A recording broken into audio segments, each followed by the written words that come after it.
Good afternoon, everybody. Great to see you here today from Bloom. So this is the last of our videos, and we're having a chat with John, who is joining us, and John is part of the Dyson team. So John flew in this morning from Dyson's headquarters in the UK. He spent 12 years working on vacuum cleaners, and now more recently he's been working on air purifiers. So he is literally the expert to talk to us about air purifiers and how they can help people with asthma and hay fever. The first thing I'm interested to know is, John, like people will be really familiar with Dyson as, hair dryers and as hoovers, but they won't really know as much about air purifiers. But what's the technology that's in common, and how does that work? Yeah, good question. So we've used our 25 years of experience from designing vacuum cleaners, which is all about getting those tiny particles out of the carpet and into the product so that we can capture those harmful pollutants with the filters. And then more recently, we've started in the last 5 years, moved into our air purifier and fans range, which is using all of that experience from our vacuum cleaners and put it into a product that really helps people with allergies and asthma sufferers, for instance. So we've developed our latest purifier fan range with that experience. And tell us, so I guess people often think about pollution as being, something to do with water, but they don't think as much about air pollution. And people, I think, aren't really familiar with how it works and how it functions. You might just explain to people about, what kind of particles you find in the air and how they function. Yeah, sure. So outdoor air pollution, I think, is a bit more of a known thing in the media, and the type of pollutants you see out there, the kind of pollens and the large particles. But indoors, you can get just as bad, if not worse, pollution levels. In fact, it can be up to 5 times worse. So you can get some common particles, like you can see over here on the board. So we have pollen and allergens, which are around the PM10 point of view. So if you just come over here, I can just show you these kind of things. And these are the more common type of pollutants and particulates that really affect allergy sufferers and asthma sufferers. And then we move downscale into the kind of PM5 range, which is more of your bacteria or molds that can really start to have an effect on your respiratory system.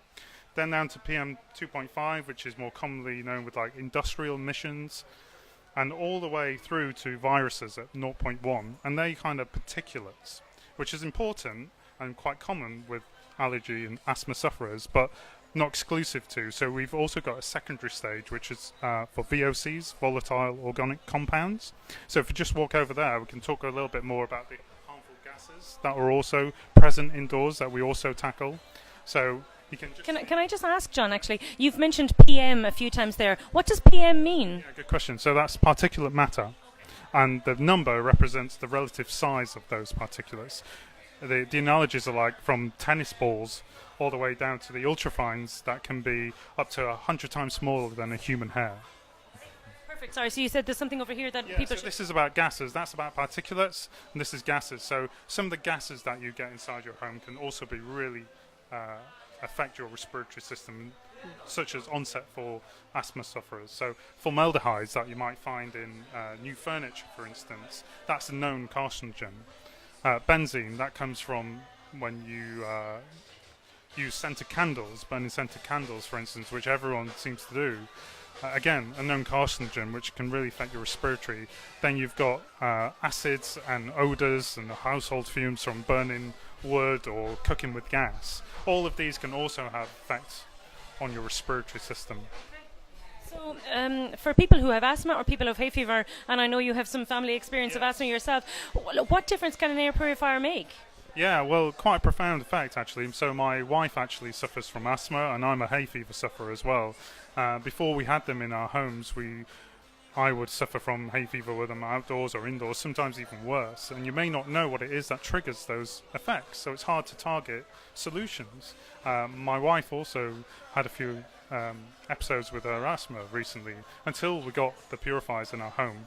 And that's really where it started to make a difference. And with our latest purifiers, you can really take them around the home as well. They're not just fixed for one area, and they target not just a local area, but the whole room. They clean the whole room properly. So, I mean, I guess one of the things that we often hear from asthma patients who get an air purifier, that anecdotally they say it makes a difference and they're really in favour of it. But is there any research that kind of would help people understand whether it might be helpful for them? Yeah, so we've been working with universities and also with test houses to ensure that what we're capturing in our filters and our HEPA filters are truly having an effect. I mean, these kind of things on the larger PM10 level, you can really see on your filter after you've used it for 6 months. You can see that. You don't need people to tell you it's capturing those things. But it's really the gases that are where you need to make the invisible visible. And that's where our new LCD display comes in, because it helps you to see these things that you just can't see by the naked eye. And the sensors in the product are measuring both particulate, VOCs, temperature and humidity, and it really helps me to see those issues. So, yeah. Okay, so I guess you can track it, really. You can see what's happening. Yeah, you can see for yourself, either through the app or on the product. And that's where the evidence, the proof really is. And then over time, you can feel yourself feeling better about yourself, less issues. And yeah, we're backing that up with research as we go.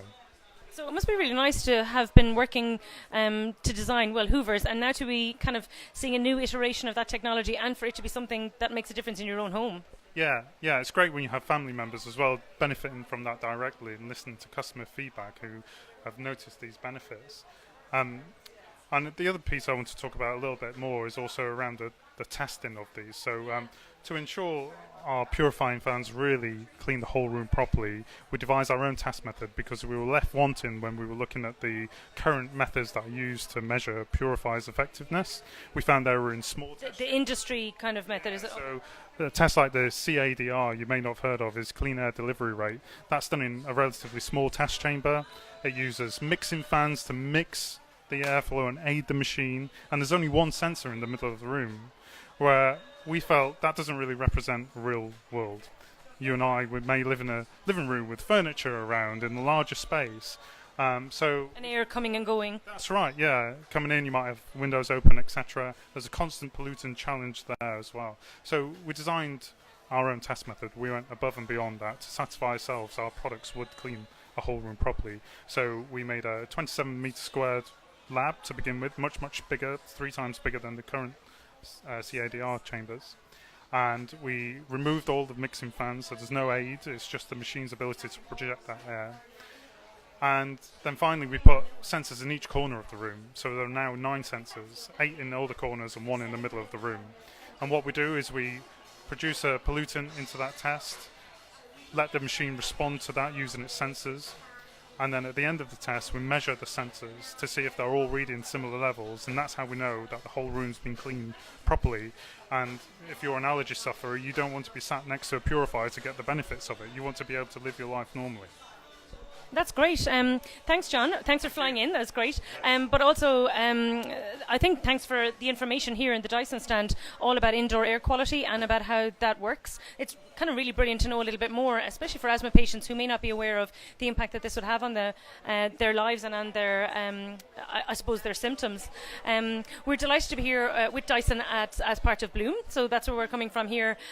We've had a great day and learnt a lot about how to manage hay fever and asthma better. Thanks a million, guys.